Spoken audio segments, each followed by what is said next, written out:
أعوذ بالله من الشيطان الرجيم. بسم الله الرحمن الرحيم. شهد الله أنه لا إله إلا هو والملائكة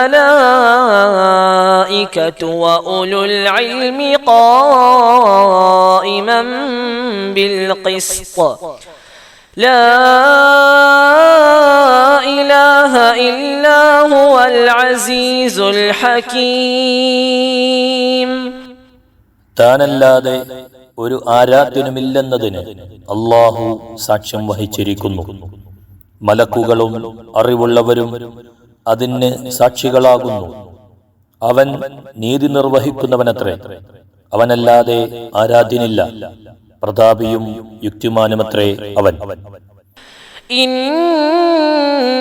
الدين عند الله الإسلام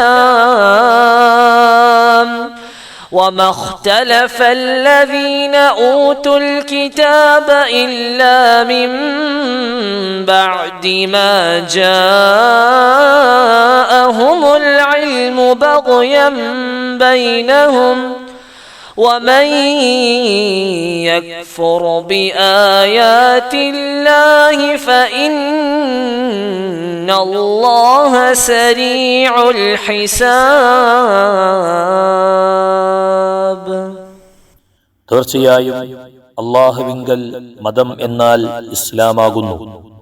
വേദഗ്രന്ഥം നൽകപ്പെട്ടവർ തങ്ങൾക്ക് മതപരമായ അറിവ് വന്നു കിട്ടിയ ശേഷം തന്നെയാണ് ഭിന്നിച്ചത്.